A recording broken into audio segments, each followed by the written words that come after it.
Boyd and Matt. and what movie are we watching today? Slither. Slither. Written and directed by the Gun James. Isn't that guy from Trauma? Yep. He might have also done a small indie film a year or so ago called Guardians of the Galaxy.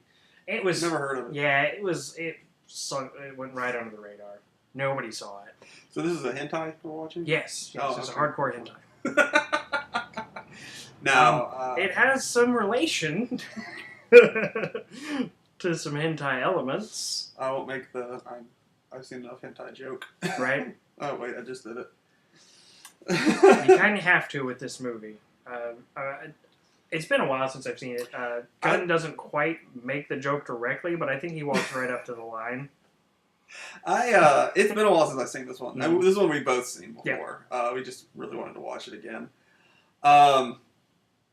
It's kind of funny because I actually saw this before Firefly, which is kind of, Firefly is what kind of gave, and I've forgotten his name. Nathan Fillion. Yep.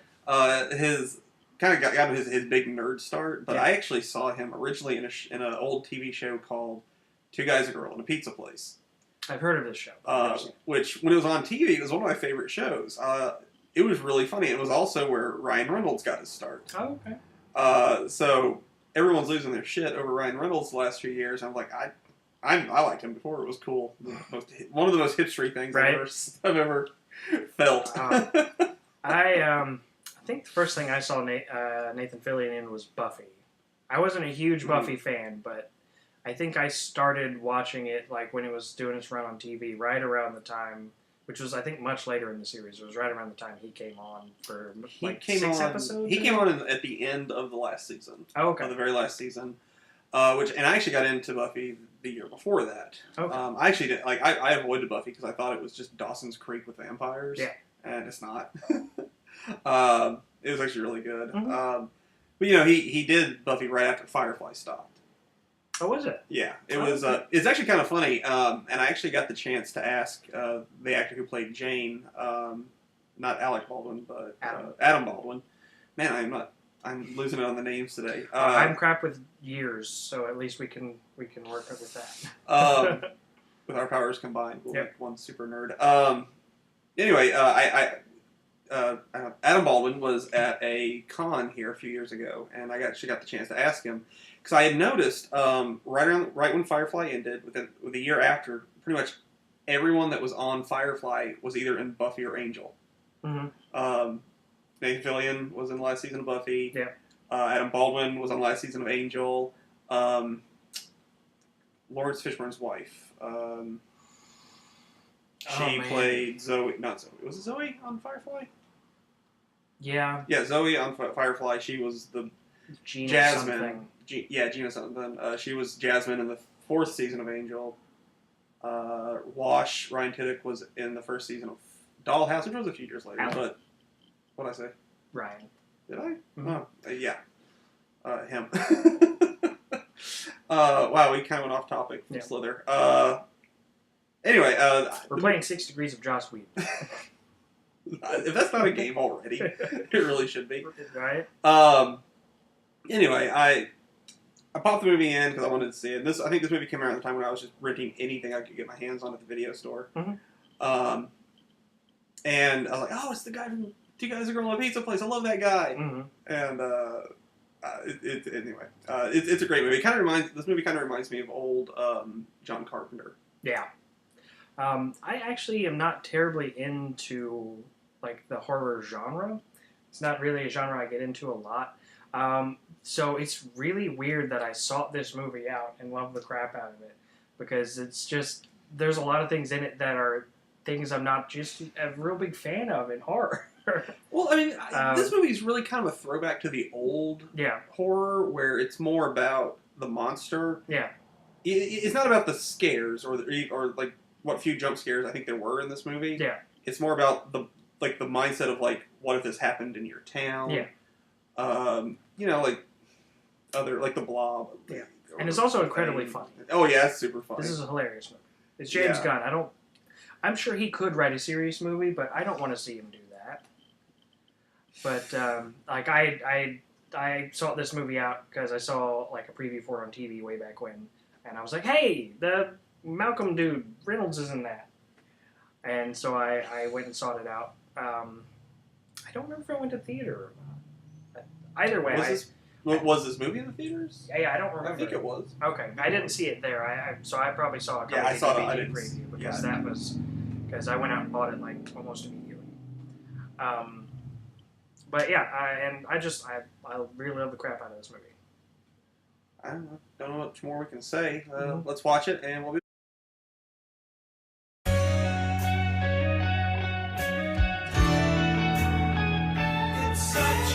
When you marry someone, you promise to love them forever. Baby. No matter how much they might change. Ryan? Baby, what happened to your face? It's just a bee sting. From Universal Pictures Are you sick or something? comes a film so shocking, We got a real problem here. so disgusting, Don't let him in your mouth! it will change the face of horror. Marriage is a sacred bond, for better or worse. Much worse.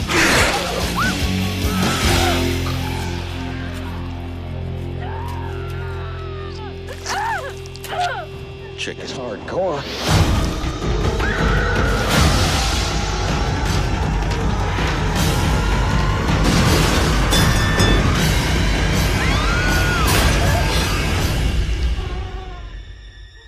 Something's wrong with me. Slither.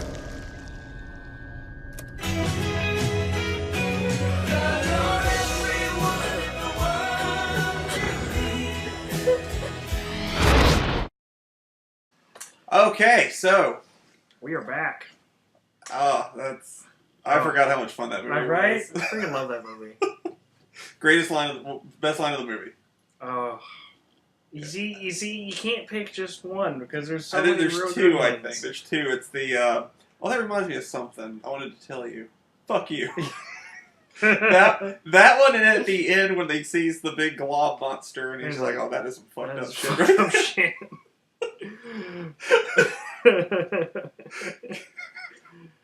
Oh man.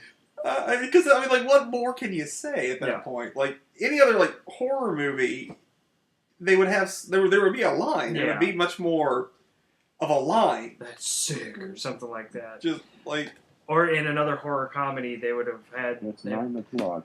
that's not. They would have had him say something Witty. silly, Yeah. and then look at the camera and go, "We made a joke." But I mean, the comedy in this works really well because they play it straight, and so it's a straightly delivered line. That's some fucked up shit. From like you see this guy kneeling and like laying on this meat pile and absorbing himself into it. That is fucked up. So this movie is like it's like a cross between a zombie movie, Mm-hmm. The Blob, And Gremlins. and a little invasion of the body snatchers. Little invasion of the body snatchers, a little bit. Yeah. Just sprinkled on top. And you know what? I love those kind of movies where it's like a corruption that slowly like goes from person to person. So like this Invasion of the Body Snatchers, The Thing. And I said earlier that I'm not huge on horror movies, but those kind of movies I love. There's another one. I looked it up while we were watching it. A 1987 movie called The Hidden, where there's this parasitic alien that moves from person to person, and this other alien parasite invades a guy, Kyle MacLachlan, basically, and he's hunting him down. That's a really good flick as well. Do they find the Red Lodge in that movie? No. I'm glad you got that right. I did. I was taking a shot in the dark there because Yep. I don't think we've ever talked about Twin Peaks, but No, I actually took a David Lynch class. oh really? Yeah, we looked at David Lynch's movies, some of his artwork, heard some of his music. I don't recommend his music. I'm pretty. I don't have a whole lot of Lynch experience. Like I've seen Twin Peaks. Yeah. Loved the TV show. That movie was just very Lynchy. Mhm. I took a film class in college and watched, and she showed us Blue Velvet. Blue Velvet was good. That was. Lost Highway was I haven't seen Lost a Highway. movie. It was pretty good. It had a lot of really fascinating things going on, and then a lot of things that made you go, So we're off topic. We might rename this like we do. right. This the off topic show where we talk about off topic things. There was a lot of like you said earlier, like John Carpenter. There was a lot of John Carpenter in this movie. Yeah. And with a filmmaker like James Gunn, he's like the best kind of nerd filmmaker because you see something like that and you're like, that's an homage bit. And there are all these little Easter eggs in there, like they're watching The Toxic Avenger in one scene, and there's just these little nods here and there to his nerdy influence. I'm pretty sure the only reason that those little girls are reading Goosebumps books was because that was something he loved. Probably, yeah. So like Michael Rooker's in it. Mm-hmm. Elizabeth Banks is in it. I forgot like how many like. Yeah, there's a lot of other really good were people in there. But this was like I think this was before Elizabeth Banks really made it big. And what was her big breakout? Anything like? I don't remember her having a huge like. It's like she was in like thing. 5 movies all at once. She was in summer. Like, she was in this. I haven't followed her film career as much as I have her television career. She was she was in Scrubs like the last 2 seasons or so. I watched that off and on, so I didn't really. She was good in that. She was in 30 Rock. She was friggin' hilarious in that show. I'll get into that show. It's not for everybody. And she was in something else, but I can't remember. But anyway, I don't remember her having a huge breakout. I just remember seeing her in a few things, and then suddenly I just started seeing her in more things. I want to say like the first thing I ever took notice of her in was Zack and Mary Make a Porno. Oh my god, I forgot about that movie. I haven't seen that movie. I just watched it again a couple weeks ago. Yeah. It's not like I don't think it's Kevin Smith's best movie, but I think it's his funniest. Okay. Like it really makes me laugh. I didn't realize it was a Kevin Smith movie. Really? Yeah. Oh yeah, no. He although I heard in an interview like it's his least favorite movie that he's done, or at least it was until Cop Out. I was about to say. But it was really just because he felt it was the first movie he ever made where he didn't have a message. Yeah. And I was like, you don't always have to have a message, man. Sometimes you just Mallrats want to had make a message.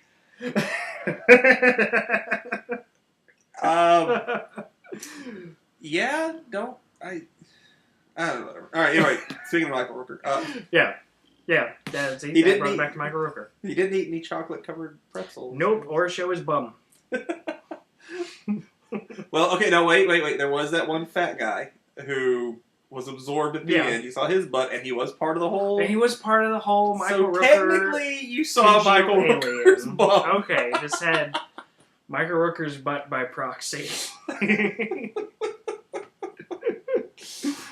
Oh man, I love the practical effects of this movie. Yeah, that's what really reminded me of The Thing so much. There's a little CG, but it's used more of as an enhancement than just sort of the monster. Yeah, because I think the monster was mostly practical. I think mostly his tentacles that did the most movement were those CG. were CG, and sometimes when he moved when he did when he slithered.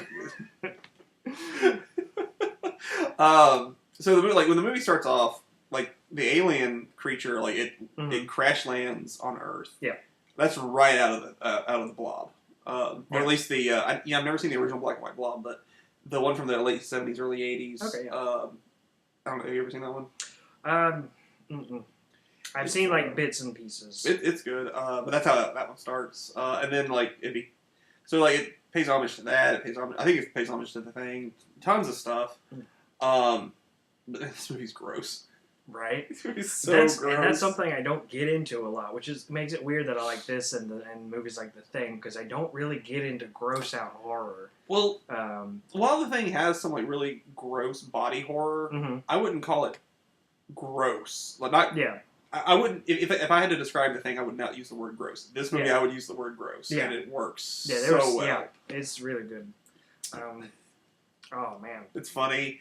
It's really it's got some great lines. Nathan Fillion. Nathan Fillion is great. I actually don't understand why it took him so long to get big, and I don't know if you technically called him big. Well, I mean, he's been on Castle for like 10 years true. now or something. I don't. Is I really Castle don't. that old? didn't? I don't know because I haven't watched it. I stopped around season 5 and then just started watching other things. I actually just haven't had a chance to really sit down and start watching it, so I've only seen like With a few most, like, episodes. We have like really long series like that. If it's not just the most compelling damn thing on the planet, I'll get about 5 seasons into it and like, okay, I've got the experience of this show, and I'll watch something else. Well, I feel like it started around the same time that Bones did, and it's like it's in its 10th season, or it's about to start its 10th season. Oh, is it? So, Okay. it's been on a while anyway. Moving back to the movie. Yeah. But damn, I don't know what else to say about the movie. I mean, Oh, it had that. I don't know the actor's name, but I always think he looked. I thought he was James Woods. Yeah. His name is Jack McCready. Jack McCready, that's right. He is the actor you want to get to play just a horrible, awful human being.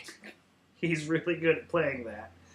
And man, this movie is really good and really fun. And the horror is really, really good. There are some scenes in this that are not as that are more unnerving than I remembered them being. Yeah. Like the very first.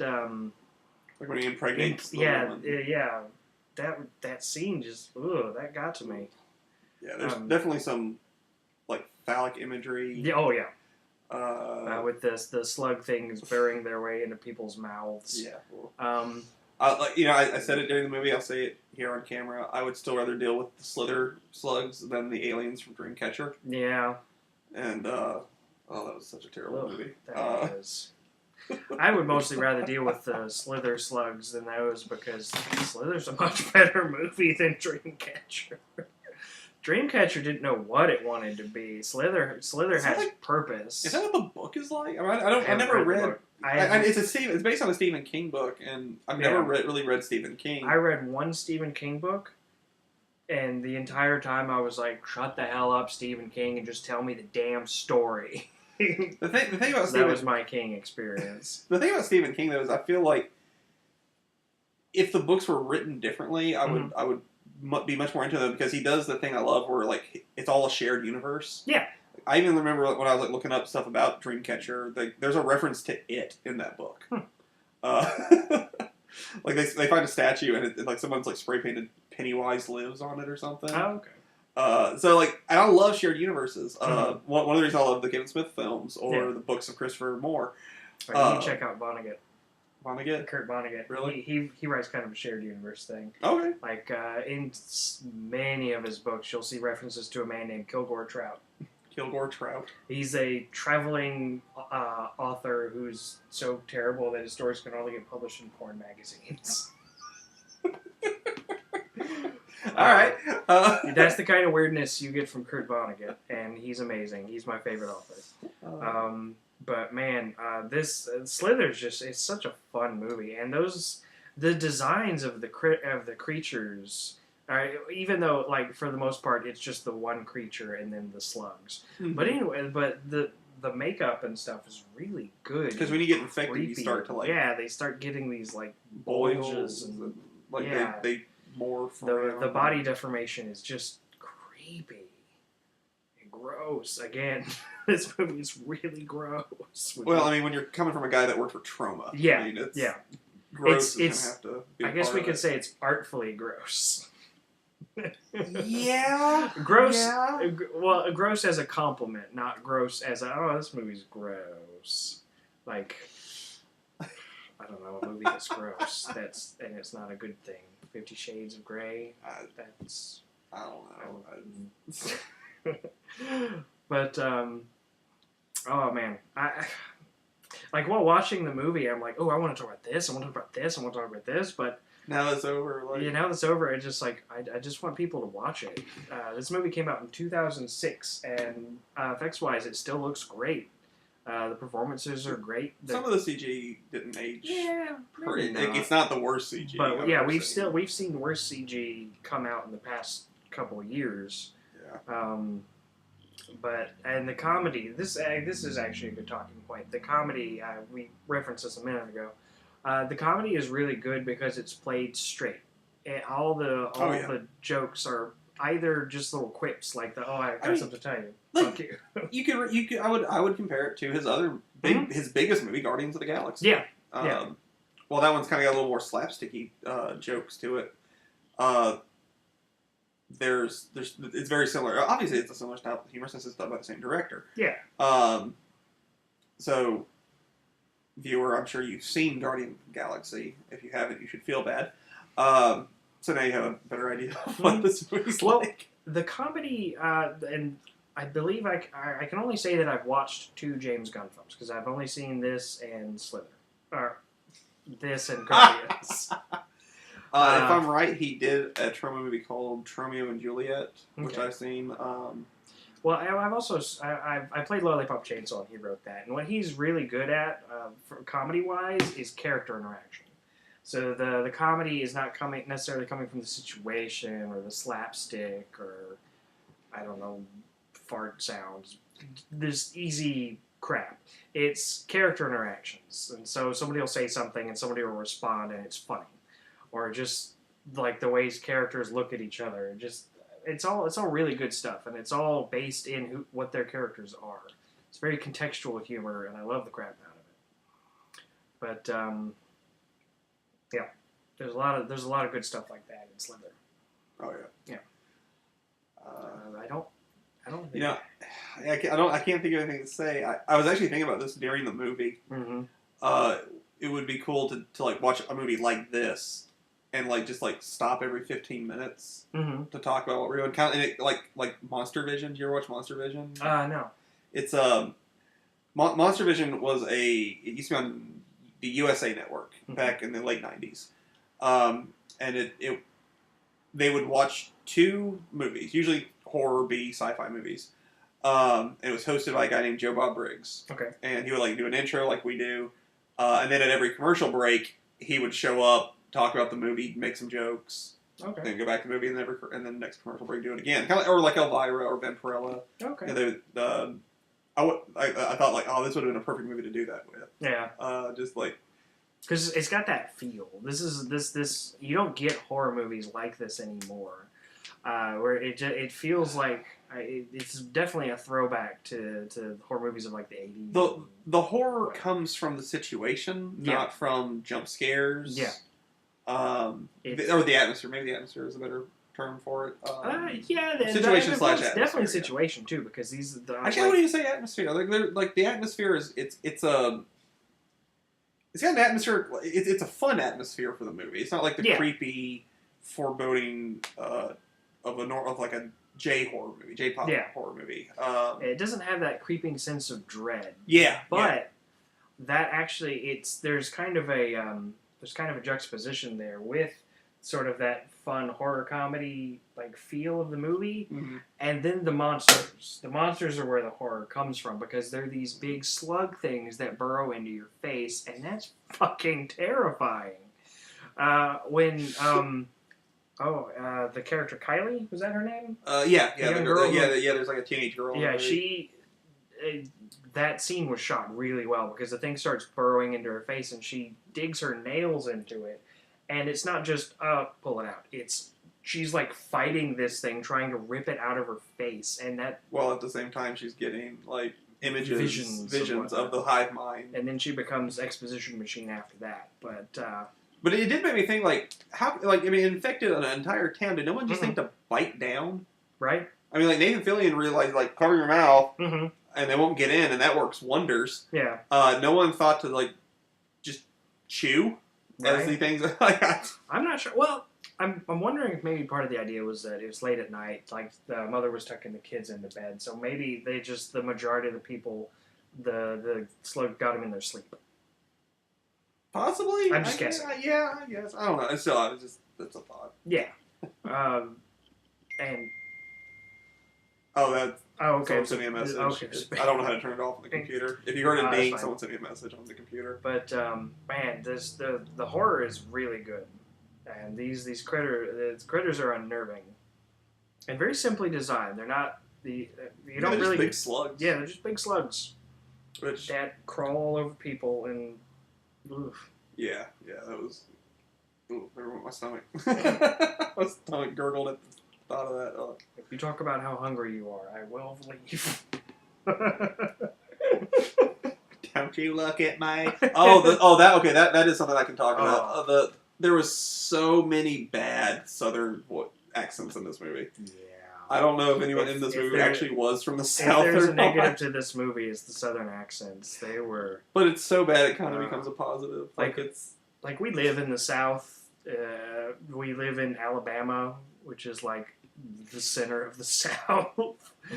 And so we're constantly surrounded by Southern accents. So when we hear them in the movie, or in most movies, really, just picture the most stereotypical, like, hick Southern accent you can, and that's what they have in this movie. Elizabeth Banks with a Southern accent. Yeah. No. No. I mean, once you get into it, though, since everybody's accents are kind of bad, that kind of just becomes the normal for the movie. So after, like, the first few minutes, you're like, okay, this is just what people sound like in this version of the universe. But yeah, those Southern accents were just oof. Yeah. But you know, as a negative, that's a pretty minor one. I don't know. I mean, I could see that being a bigger issue for some people. Mm-hmm. Not for me. I don't care, but it enhances a bit. But yeah, I spent most of my formative years in, like, upstate New York when I was a toddler, and then California when I was like 5 and 6. So I'm the Southerner that people often accuse of being a Yankee. But oh man, this movie is great. I would like to see more movies like this because you just don't see them anymore. Horror these days is... I mean, I'm not going to say there's not good horror movies. I haven't seen The Babadook yet, but apparently it's really good. But I've heard that too. this kind of, like, I guess you'd call it maybe like a splatter flick or I'd call it good monster horror. There's so many different homages in this in this movie. I find it hard to horror loaf. I find it hard to find a specific subgenre of horror to describe it. Yeah. It's part zombie, it's part monster, it's part body, it's part sci-fi, I guess. Yeah. But it doesn't, because that could easily become a convoluted mess. And this movie takes all these pieces and makes them work well together with this, because the alien is a hodgepodge. Yeah. It's designed to be this kind of hodgepodge critter with all these different kind of powers and things that it can do. Well, let me ask you this. Okay, so you learn through the movie the main Slither. Mm-hmm. It comes to a planet. It invades. It either infects, eats, or combines with the organic life. Mm-hmm. How does it leave the planet? Because, like, from the visions you see, when the one girl is basically half deep throating one of the worms, she starts to see not visions. Willingly, of course. Not willingly, no. She sees images of, like, the last... I'm just assuming it's the last planet that it took over, and it was just, like, a bunch of rhinoceroses. They look like... Some of them look like rat people. Like, the one you got a close-up of looked like a rat people. I thought they were, like... I don't know. They were just... the critters from another planet. They weren't wearing clothing. They didn't seem to be intelligent like we were. Like, because something I got from the movie was he had never encountered the alien had never encountered a species like man before. Yeah. Something because he had never encountered love before. Yeah. Because that is like as soon as he infects Michael Rooker at the beginning of the movie, he sleeps with Elizabeth Banks. Yeah, and that was actually a really, really solid element to the movie. Michael Rooker's performance is just great. Because there are several shots of him in this movie where it's just a close up of his face after he's been infected, and you see that conflict in him. He's like, there's that instinct to open his shirt, let the little gross tendril things turn her into a breeder, but then there's he won't. The other side that's like, no, I love her. Right. And that's done really well. But going back, like, how does it leave the planet that it infects? At the beginning of the movie, there's an asteroid or meteor. Egg or whatever. Yeah, there's it a is, meteor going toward the Earth, and so I'm wondering if maybe that other planet blew up or was destroyed somehow. Yeah, I mean, but the the girl says like that it's cycle. It comes, it Yeah. consumes, it leaves. yeah After it eats everything, it goes to a new planet and Yeah. and starts over. I mean, I'm just wondering, like he on Earth, yeah, I could totally see him like getting control of some nukes, blowing up the Yeah. planet, and just sailing flying into the off cosmos.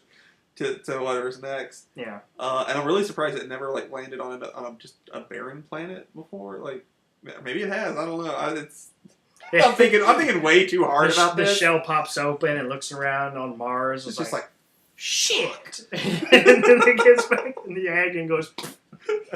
but how? No, I mean it's. I'm thinking way too hard about it. There's a lot of different horror things that do that, like the pods in. If I remember correctly, the pods in Invasion of the Body Snatchers just kind of float away for no reason. And the birds in the Hitchcock movie, they just kind of fly away. Or Birdemic. Yeah, they just kind of fly away for no reason. That Birdemic, it's... Well, it was global warming. Oh, God. Okay, all right. I think when you start talking about Birdemic, it's time to end the video. Yeah. Go see Slither at your local cinema.